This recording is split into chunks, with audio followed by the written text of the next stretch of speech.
What's up guys, this is me from the cottage of UFI। তো আজকের এই tutorial ভিডিওটিতে আমি তোমাদের সামনে শেয়ার করব যে টিউটোরিয়াল ভিডিও বানানোর জন্য ওয়েব স্ক্রিন রেকর্ড বা সফটওয়্যার রেকর্ড এর জন্য বা সফটওয়্যার সিমুলেশন রেকর্ড এর জন্য কিংবা ছোটখাটো ভিডিও এডিটিং করার জন্য কোন সফটওয়্যারটা বেস্ট হবে।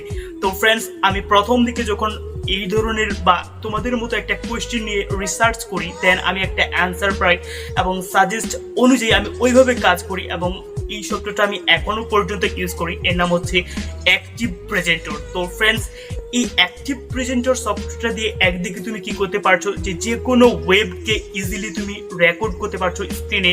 অর্থাৎ যেহেতু তুমি টিউটোরিয়াল ভিডিও বানাবা, তো এই টিউটোরিয়াল ভিডিও বানানোর জন্য অবশ্যই বিশেষ বিশেষ ক্ষেত্রে আমাদেরকে অনেক ওয়েবের স্ক্রিন রেকর্ড করতে হয়, অ্যান্ড দেন যে কোনো সফটওয়্যারকে ইজিলি রেকর্ড করতে পারবা। এবং এর যে সবচেয়ে বিশেষ ফিচার আমাকে ভালো লেগেছে, যে যখন তুমি ওয়েব বা অনলাইনে থাকা অবস্থায় রেকর্ড করো, তো কোথায় তুমি ক্লিক করছো এটার একটা অটোমেটিক টেক্সট বাক্স এটাতে রেডি হয়ে যায়। অর্থাৎ তোমার ভিডিওটা যদি কেউ বুঝতে নাও পারে, তো তুমি কি ক্লিক করছো ওইটার যে টেক্সট যে বাক্সে লেখা থাকে ওটা দেখে যে কোনো অডিয়েন্স তোমাকে বুঝে ফেলতে পারবে।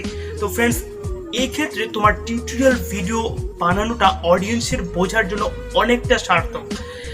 তো ফ্রেন্ডস, এই অ্যাক্টিভ প্রেজেন্টর এখানে আবার দুইটা ইন্টারফেস রয়েছে, তুমি এটাকে ফ্রিও ইউজ করতে পারো এবং পেইডভাবেও ইউজ করতে পারো। তো ফ্রেন্ডস, আমি কিন্তু ফ্রিভাবেই ইউজ করে আসছি, তোমরাও এটা ট্রাই করতে পারো। অ্যান্ড দেন যেহেতু তোমরা বিগিনার লেভেলের, তোমরা এটা সহজে বুঝতে পারবা এবং আমি তোমাদেরকে সাজেস্ট করবো। এছাড়াও অনেক এরকম রয়েছে ভিডিও এডিটিংয়ের জন্য, ভিডিও স্ক্রিন রেকর্ডিংয়ের জন্য, তোমরা ওগুলোও ট্রাই করতে পারো।